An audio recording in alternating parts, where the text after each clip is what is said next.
Attends, qu'est-ce que t'as dit, chérie? Bon sang. C'est bon, ça? Tu veux que je te raconte une histoire? Non. Mais l'histoire, faut pas. Qu'est-ce que t'allais dire? C'est pique l'œil. Ça te pique l'œil? Attends, faut pas toucher le micro. C'est mieux comme ça? Je cache tes yeux? Oh, c'est chaud. Tu peux pas dire j'ai chaud et faire... Oh, ça se couche. Le ciel, il se couche? Peut-être, oui. Salut les petits choux. Alors cette semaine, on se retrouve avec Minh Tran Yoon. J'espère que j'ai pas trop écorché le nom. À tes souhaits. À tes souhaits, mon chéri. Qui a écrit un deuxième livre. Donc son aîné est autiste. Et elle a écrit une lettre à son deuxième. Et elle a utilisé un extrait à la fin du livre d'un texte que moi j'ai rédigé de quand j'étais plus petite. L'annonce l'arrivée d'Enzo à la maison. Et en fait, ce livre, elle l'adresse à son second. Qui a que 3 ans pour savoir un peu comment il va vivre, grandir avec ce frère hors norme, dirons-nous, pour le politiquement correct. Et du coup, je suis super fière. Et puis j'avais envie de vous lire le passage. Il faut juste que je le retrouve. Voilà. Donc là, elle a cité plein de binômes frères-sœurs avec de l'autisme en citant des exemples de comment ils sont tous les deux devenus des adultes.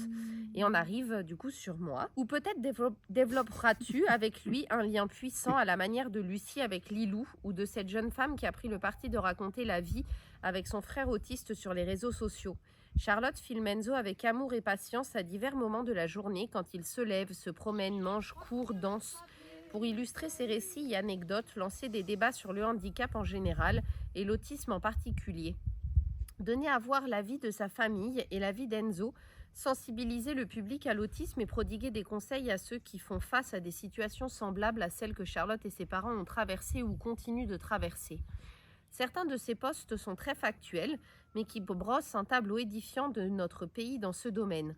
Elle aligne les chiffres, 700 000 autistes, 600 000 adultes, 100 000 de moins de 20 ans, 27% des enfants scolarisés ou en structure adaptée, 10% d'adultes en structure ou en accueil de jour, souligne le retard français en matière de diagnostic.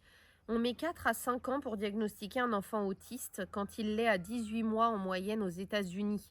S'indigne des conséquences. C'est 5 ans de souffrance pour l'autiste et sa famille. C'est 5 ans de culpabilisation. Madame, qu'avez-vous fait à cet enfant? C'est 5 ans de déni. Vous êtes fatiguée, madame? Cet enfant va très bien. C'est 5 ans de colère, de honte, de rage, d'incompréhension, de patience, de visite médicale. C'est 5 ans volés à l'enfant et à sa prise en charge. Je rajouterais quelque chose auquel j'ai réfléchi cette dernière année. C'est tous les autistes qui vont pas avoir de déficience intellectuelle et même plutôt un haut niveau intellectuel. Eux, on est sur plutôt une bonne vingtaine d'années d'errance médicale et de souffrance à pas savoir en fait d'où viennent leurs différences.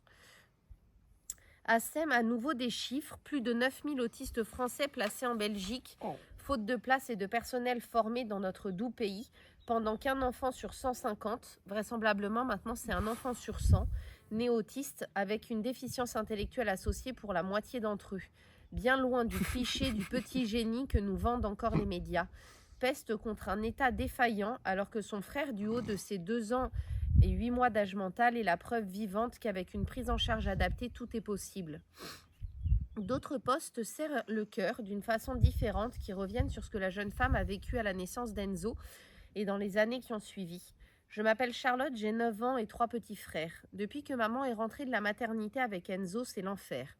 Elle a dit que quelque chose n'allait pas chez lui. J'observe Enzo sous tous les angles, il est pareil que Stan, il ne lui manque rien. J'ai changé d'avis, maman a raison, il y a un truc qui tourne pas rond avec Enzo. Il pleure en permanence et encore pleurer c'est gentil, il hurle.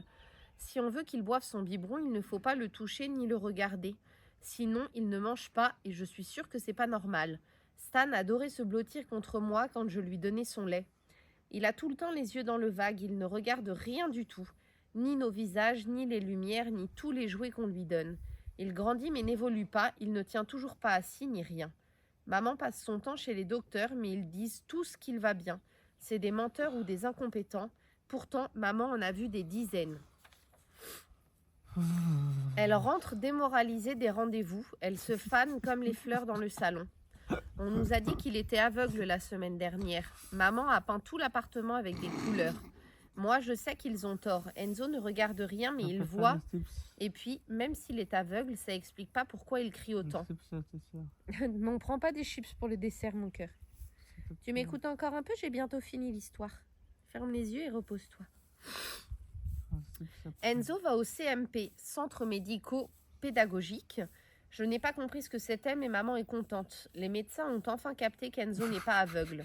Plus Enzo grandit, plus il est difficile, il ne fait rien tout seul et braille toujours autant. J'essaye d'aider au mieux, mais je n'arrive pas à le comprendre. Un rien le met en rage, il devient violent et se frappe tout seul. On le ceinture dans nos bras très fort, comme papa a montré, ça le calme un peu. Vivement qu'on sache ce qu'il a, avec un peu de chance, on pourra le soigner. Maman ne veut pas qu'on se fasse de faux espoirs, elle a dit qu'il était malade à vie. Je préfère croire aux contes de fées, le jour où on saura, on le guérira. Comme ça, tout pourra redevenir normal. Maman sera de nouveau souriante, elle travaillera toujours trop, jouera pas assez, mais on s'en fout. Je veux juste que tout redevienne comme avant. Enzo, je l'aime, mais c'est trop dur. Le CMP, c'est fini. Les dames ont accusé maman de l'état d'Enzo devant papa. Le connaissant, il aurait pu les jeter par la fenêtre et il aurait peut-être dû. Maintenant, il va au cabinet espace. D'après papa, vu le prix, c'est qu'ils sont bons. Papa avait raison. On sait enfin ce qu'Enzo a. Il a 5 ans et il est autiste. En tout cas, la dame a dit qu'on pourrait l'aider à aller mieux, mais on ne peut pas le soigner. C'est quand même dommage. Maman avait raison. Seras-tu une Charlotte, mon Serge? Voudras-tu crier au monde ton amour pour ton frère? Feuilletonner votre quotidien, militer pour la cause en tâchant de toucher un maximum de personnes via Instagram.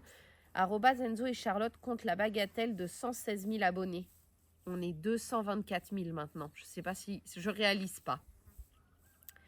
Préféreras-tu plutôt une démarche plus discrète en apparence, mais tout aussi publique en définitive, comme celle de Lucie Odiesne d'Arras, désolée, qui a choisi l'art photographique pour dire la singularité de son frère et son affection pour lui, ou la mienne qui veut mettre les choses en mots et les transformer en livres? Dites-moi en commentaire si ça vous a plu, parce que des textes comme ça, j'en ai écrit plusieurs. Et depuis qu'Instagram est devenu un réseau très vidéo et que les posts écrits ont très peu de visibilité, c'est vrai que j'écris beaucoup moins. Mais je pourrais recommencer à écrire pour le partager en vidéo. Alors dites-moi en commentaire. On s'abonne, on like et on commente. Tu veux dire bisous les petits choux? Oh, t'es mignon. Allez, file crapaud.